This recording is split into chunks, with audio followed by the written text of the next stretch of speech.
یہ دیکھیں بات یہ ہے کہ آپ پولیٹیکل افیلیشن پر کوئی پابندی نہیں ہے، کوئی قدغن نہیں ہے، پولیٹیکل تھاٹ پر بھی پابندی نہیں ہے. آپ کہہ سکتے ہیں کہ جی فار ایگزامپل اگر آپ یہ کہیں جی زیادہ لوگ عمران خان کے ساتھ ہیں تو یہ آپ کی پولیٹیکل اسیسمنٹ ہے، اس پر کوئی پابندی نہیں ہو سکتی. لیکن جب آپ ایک ادارے اور خاص کر اس کے سربراہ کو اسپیشل نشانہ بنانا شروع کر دیں تو وہ پھر آپ ایک طریقے سے پاکستان کو کمزور کرنے کی اس میں شامل ہو جاتے ہیں. تو یہ جو جن کا آپ ذکر کر رہے ہیں جو میجر عادل ہیں یو کے میں موجود ہیں، ان کو میں نے خود کئی دفعہ یہ بات کہی ہے، اور وہ خود کبھی آپ ان سے ملیں بات کریں وہ اس بات کو اکنالج کریں گے. میں ان کو یہ کہتا رہا کہ ایک تو یہ کہ پیس کا پلیٹ فارم استعمال نہیں ہونا چاہیے کسی بھی پولیٹیکل ڈبیٹ کے لیے، اور دوسرا یہ کہ آپ اگر آپ کو شک بھی ہے، اگر آپ کو کچھ لگ رہا ہے کہ فوج کوئی کردار ادا کر رہی ہے اچھا یا برا، اس کا آپ ذکر نہ کریں کیونکہ وہ پالیٹکس میں نہیں آتا. آپ پولیٹیکل بات جو مرضی کریں، آپ کہیں کہ بھی فلانا اچھا آدمی نہیں ہے، وہ چور ہے، اس کے اوپر یہ مختلف مقدمے ہیں اور فرد جرم عائد ہونے والی تھی اور یہ کیسے یہ بن گیا، تو لیکن جب آپ یہ کہتے ہیں کہ بنایا کس نے اور کیوں بنایا تو پھر آپ انوالو کر رہے ہیں اپنا ایک انسٹیٹیوشن کو، تو وہ جو ہے اس سے گریز کرنا چاہیے. اور اکثر آپ دیکھیں گے کہ عادل کو تو میں زیادہ نہیں جانتا، کچھ اور لوگ جو بات کر رہے ہیں، کینیڈا سے بھی بات ہو رہی ہے اور انگلینڈ سے ایک اور صاحب بھی بات کر رہے ہیں، یہ وہ لوگ ہیں یا تو نکالے گئے ہیں فوج سے یا کسی وجہ سے ان کو چھوڑنی پڑی، اور وہ ایک ان کے دل میں ایک کڑواہٹ بھی ہے جس کو وہ نکالنے کی کوشش کر رہے ہیں. تو میری یہ سجیشن ہے کہ دیکھیں اگر آپ کو یہ یقین ہو کہ فوج کی کمزوری کا مطلب ہے ملک کی کمزوری، تو پھر آپ کو فوج کے خلاف کوئی اگر آپ کے دل میں بات ہے بھی، جو کہ ہو سکتی ہے، جیسے میں نے کہا کہ فوج نے جو پہلے پیچھے کام کیے ان کا میں دفاع نہیں کر سکتا، لیکن میں کبھی سر عام یہ نہیں کہوں گا کہ نام لے کر کہ اس نے یہ کیا اور اس نے یہ کیا، تاکہ میں یہ چاہوں گا کہ کسی بھی طریقے سے جو مین فوج ہے اور جو اس کا سربراہ ہے اس کے اندر کوئی خلیج پیدا نہ ہو، کیونکہ یہ جو پاکستانی فوج کا جو حیت ہے، جو اس کی کنسٹرکشن ہے، وہ ایسی ہے کہ اگر آپ سربراہ کو الگ کرنے کی کوشش کریں گے تو پوری فوج کھنچے گی ساتھ اس کے، اور وہ ساری خرابی اکٹھی ہوتی ہے.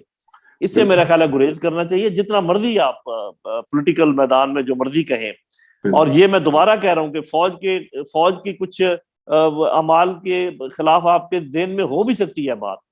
لیکن ٹی وی پہ آ کے جب کہ ساری دنیا سن رہی ہو، آپ کے دشمن سن رہے ہوں، اس وقت تک ویسی باتیں شروع کر دیں کہ ہماری فوج تو یہ وہ، تو پھر 100 سے پھر آپ کو پتا ہے کہ میجر گوریو کیا کرتا ہے، وہ آپ ہی کے لوگوں آپ ہی کی بات کو 100 سے ملٹیپلائی کر کے کہتا ہے کہ دیکھیں جی فوج تو یہ کر رہی ہے، فوج تو وہ کر رہی ہے. بھئی یہ اندرونی گھر کے معاملات کچھ ایسے ہوتے ہیں جو کہ گھر میں رکھے جاتے ہیں، جن کی تشہیر نہیں کی جاتی، اور بات سلیقے سے کی جاتی ہے، بات طریقے سے کی جاتی ہے. تو میرا خیال ہے کہ تمام جو پولیٹیکل ڈبیٹ ہے اس کو پولیٹیکل ڈومین میں رکھنا ضروری ہے. نہیں، آپ نے بالکل درست کہا، اور اس چیز کو میں خود بڑا کئی جگہ آپ کو پتا ہے فیس کرتا ہوں جب انڈین چینلز پہ جاتا ہوں، اور جب وہ پاکستانی سٹیٹمنٹس یا پاکستانی پولیٹیکل سٹیٹمنٹس میرے منہ پہ لگاتے ہیں تو میرے لیے بڑا مشکل ہوتا ہے اس کو دفاع کرنا. اور کیونکہ آپ اپنی ڈرٹی لانڈری باہر تو نہیں دھو سکتے نا، یہ ایک انگریزی کا محاورہ ایسے تو نہیں بنا ہوا. اور میں آپ سے پوری طرح ایگری کرتا ہوں، اور یہ ماضی میں بھی ہوتا آیا. میں یہ کہوں جیسے موجودہ جو ایاز صادق صاحب ہیں، انہوں نے کچھ باتیں کہیں اسمبلی فلور کے حوالے سے، ابھی نندن کے حوالے سے، اس سے پہلے ماضی میں خواجہ آصف صاحب نے باتیں کی. یہ سارا کچھ ان کا میڈیا تو ایک ایک لفظ پک کر رہا ہوتا ہے کہ کوئی ہماری کمزوری ان کو نظر آئے، چاہے وہ کسی کی طرف سے بھی ہو، چاہے وہ موجودہ حکمرانوں کی طرف سے ہو یا پی ٹی آئی کی طرف سے ہو یا آرمی ویٹرنز کی طرف سے ہو. آپ بالکل ٹھیک کہہ رہے ہیں کہ اس میں ہمیں بڑی سمجھداری کا ثبوت دینا چاہیے. سر آخر میں ایک دو سوال چھوٹے چھوٹے ہیں. ایک تو میرا سوال یہ تھا آپ سے کہ آپ کیا سمجھتے ہیں، آپ نے ایک جگہ پہ کہا کہ جی میں نظریاتی طور پر سمجھتا ہوں کہ پی ٹی آئی بہتر جماعت ہے. میں نے ایک جگہ پہ آپ کا ایک دیکھا. آپ کیا سمجھتے ہیں کہ آئندہ آنے والے الیکشنز میں کیا، اگر امید بھی یہ ہے انشاءاللہ کہ فیئر اینڈ ٹرانسپیرنٹ اگر الیکشن ہوتے ہیں تو کیا رزلٹ نکلے گا موجودہ صورتحال کے حوالے سے؟ جی بہت شکریہ. پہلے تو یہ کہ میں ابھی تک پی ٹی آئی کا ممبر نہیں ہوں. ٹھیک ہے، گو کہ میں ان آپ کے نے ہمدردی دکھائی تھی ایک، میں جی دیکھا تھا آپ نے کہا تھا جی میری افیلیشن اور ایک ہمدردی ہے ان کی طرف، اور اس کی وجہ بھی میں نے آپ کو بتائی تھی کہ جب میں دونوں سائڈوں کا موازنہ کرتا ہوں تو اس وقت میں سوچتا ہوں، اور جو مین جو میرا میرے دل میں ہے، جس اسیسمنٹ کی بنیاد پہ میں کرتا ہوں کہ دیکھیں اچھے اور برے لوگ دونوں طرف ہیں، بڑے اچھے اچھے لوگ موجود ہیں پی ایم ایل این میں بھی اور پیپل پارٹی میں بھی، اور بہت برے لوگ موجود ہیں پی ٹی آئی میں بھی. لیکن پی ٹی آئی میں کوئی فیملی بزنس کے طور پہ سیاست نہیں چل رہی، موروثیت نہیں ہے، یہ نہیں ہے. دیکھیں میں اتنا حیران ہوتا ہوں جب میں دیکھتا ہوں کہ پیپل پارٹی کے وہ ممبر، وہ لوگ جو کہ اس کو بنانے میں، جن کا شروع میں بنانے میں آتا ہے یہاں تک اتنا سفر، وہ ہاتھ باندھ کے کھڑے ہوتے ہیں کسی کے آگے جو کہ کل کا بچہ ہے یا جو بھی ہے. ٹھیک ہے، میں سمجھتا ہوں کہ ذہین ہے، لیکن مطلب حق ہوتا ہے نا پالیٹکس میں. اسی طریقے سے آپ ادھر دیکھ لیں